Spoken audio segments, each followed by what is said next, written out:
The Sony PlayStation 5 is delayed? Oh no. What's going on here? I can't believe my PlayStation 5 was delayed. I checked the app and sure enough, it's delayed. But wait a minute. I checked my doorstep this morning on launch day and there's a PlayStation 5 in the box. How could this be? Let me just say, if you are ordering from Walmart and it says delayed, make sure you check your door and you might have a PlayStation 5.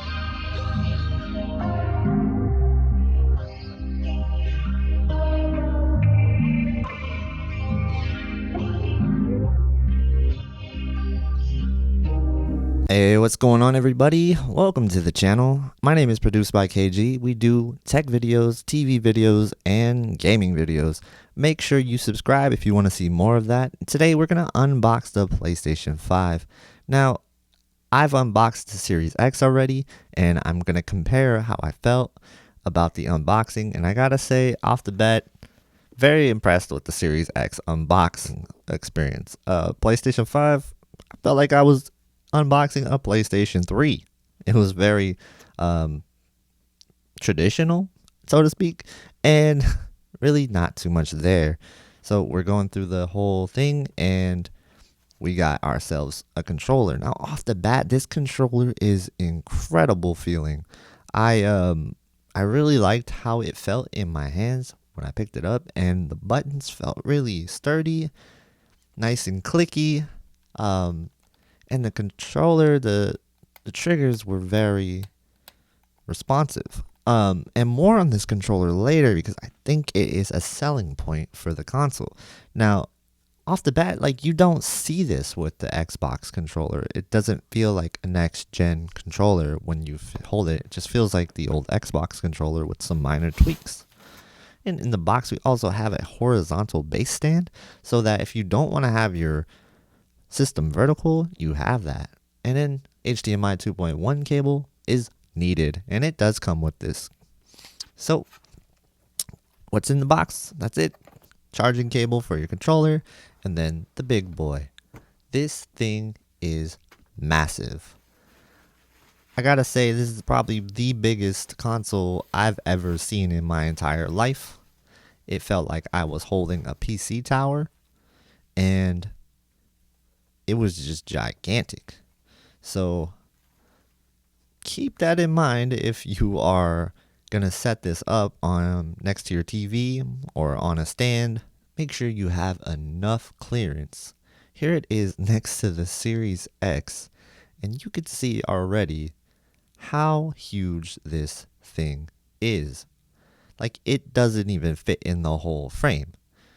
Zooming out a little bit, we can see it side by side, and the PlayStation 5 is just towering over the Series X.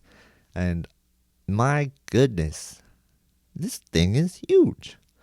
So yeah, guys, I don't know. How do you feel about how big this console is? Because I'm a little mixed on it. I wish it was smaller. But hey, that's why I got this table out, so that I could get it right. Now, moving on, we have to set our external device manager on this TV and then go to Input Signal Plus and make sure that it's confirmed on HDMI 4 if you have a Samsung QLED. For other TVs, this is probably going to be something different. It's named HDMI Deep Color, I believe, on the LGs. And for other TV manufacturers, I'm not really sure of the name. So you're going to want to consult your manual or a website for that information. So, but you really want to activate that to have HDR and other next-gen features that you need for your TV. So speaking of HDR, you could see there is an adjust HDR menu just like on the Xbox Series X. And this is something that I really do appreciate that consoles are doing. HDR is a big part of gaming, and I think that good HDR is incredible. So I really do think they're making really great strides to this in the future. If you have HGIG on your TV, I highly recommend turning it on, as this will enable HDR to look the best through the system level, and your TV won't have to do any extra work And speaking of your TV doing extra work, going into the settings menu, I see right away that there's no VRR present on the PlayStation 5 console. And this is a weird one to me because it said it would launch and it would have VRR. It said that as a feature and it doesn't have VRR. Unless I'm missing it, I don't see it anywhere. Also, you can't output to 120 hertz automatically. It's just an automatic refresh rate. You can't select 120 hertz like you can on the Series X. And this is a big deal because even though the games are going to be in 60 frames per second most of the time, you still want 120 hertz for the fastest response time. And I don't know why they would not allow you to do this because it has added benefits and this is something that has been tested and proven. So to see that not in the PlayStation 5 is a little weird. So I don't want you to get confused though. It does support 120 hertz, so you can play games at 120 frames per second. The game itself has to be in 120 frames per second though for your system to run at 120 hertz. I think this is an issue and I really hope they fix it in the next PlayStation 5 update. All right, moving on to the actual experience. So first of all, I'm not going to be playing any core titles today. We're just going to play one game, and that's Astro's Playroom. This is the game that comes with the PlayStation 5, and what it is it's a game that is designed to show you how the DualSense controller works. And I gotta say, this experience was pretty cool and actually felt like something I've never quite experienced. Now, the vibration in the controller is not your traditional vibration motors like a rumble pack, so to speak, that has been in controllers for years and years. It's always been the same system. No, this is more on the lines of what the Joy-Cons have, where they have this adaptive rumble feature. But I think this takes it a step further. And there's sounds that come from the controller that the rumble makes that I have no idea how it makes these noises. There's also, I believe, a speaker in the controller itself too, which adds to that feeling. Now, the adaptive triggers, when you press them down during this demo, you are met with resistance when you press it halfway, and you really have to start pushing it harder. And I've never seen that happen in triggers before. And this is something the game actually triggered on the controller, because if you press the triggers when you're not on this game, it just feels like normal clicky controls on the triggers. But when you're in this menu, it is a resistance and you have to press it hard to get the thruster to go on the demo. And this was something that was really crazy to me. I've never experienced anything like that. And it makes me excited to see what they're going to do with this feature in upcoming games. They also had a microphone built into the controller itself, which could be really good for a number of different things.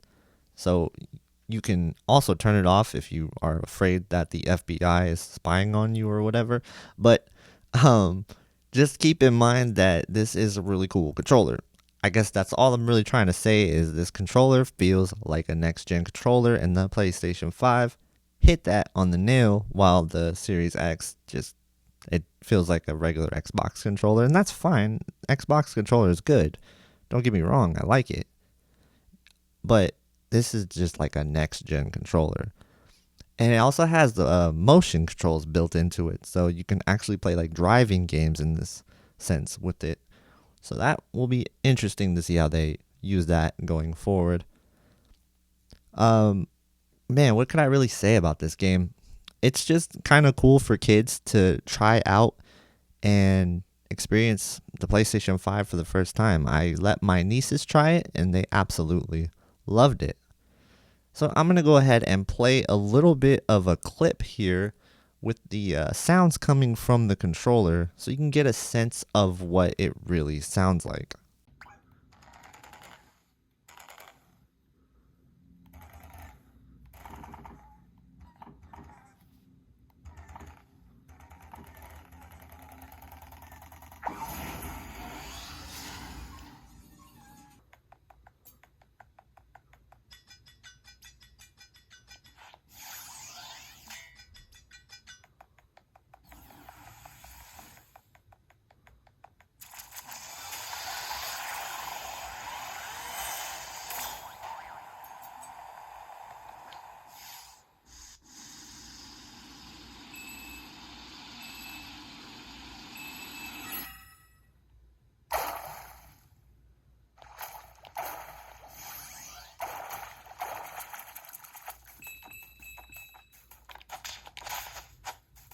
So yeah, that was kind of a cool thing.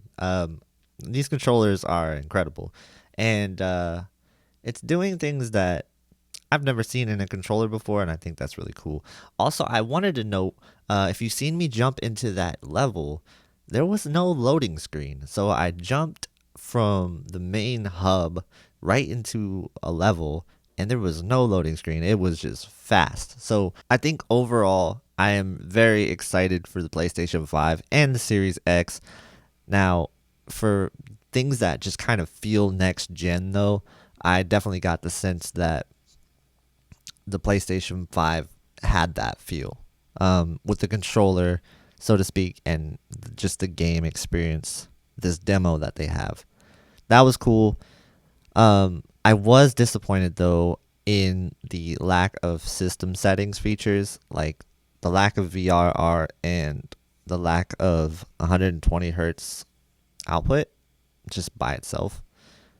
That was disappointing. So I'll have to give it to the Xbox Series X on that one. I think that out of the box, the Series X, for me, ran great. And I know a lot of people are having issues with 120 hertz VRR, HDR. No matter what TV you have, there's a lot of people having issues with it. And I want to say that I am very sorry that you're having these issues. And if there's anything that we can do as a community to get to the bottom of this, let me know. Like if you have a Q90T and you're having issues with VRR and 120 hertz on the Series X, and it's just not working properly, leave the model number of your TV, the firmware you're using, and then the region that you're at in the comments. And I'll try to tally everything up and kind of compare notes and figure out what the heck is going on, because I definitely don't want to see you guys left in the dust. So yeah, I just wanted to say that before I wrap up, and stay tuned. We got more next gen stuff coming, especially PlayStation 5. We're going to do Demon Souls, and I'm going to actually do some comparisons in that video with game mode on and off, and we're going to just try out some different settings. Overall, I am very excited for Demon Souls, so you might see a few more videos on that than you would expect. So yeah, if you do want to just see gameplay videos too, by the way, just let me know in the comments. I can also do that. I know that I am usually just kind of focusing on TV settings, but hey, I might get into the gameplay space if that is something you guys want to see. The next video I hope to upload will be Assassin's Creed Valhalla on the Xbox Series X, and I'll be going through VRR on, off, 120 hertz mode, 60 hertz mode, just different settings, trying to replicate the issues that other people are experiencing, seeing if we can see the same things. I also want to see if there's raised blacks, and I'm also going to test out outside of game mode as well and see if it's actually playable without being in game mode now that we have 120 hertz. So that video should come real soon. Also be on the lookout for a firmware update video. We're going through all the notes right now and trying to figure out what they changed. Samsung doesn't release official notes, so we have to gather up all this information ourselves, and it's kind of a pain. So yeah, I just want to thank you guys so much for watching this video. I can't say how much I appreciate all the support. It's been really overwhelming, to be honest with you. So for me to be a small channel and to slowly grow, and you guys help me a lot. Thank you so much from the bottom of my heart. I really mean that. So stay tuned for more videos. Subscribe if you haven't already. Share this video if you can. I appreciate you guys a ton. Thank you for watching, and have a good day.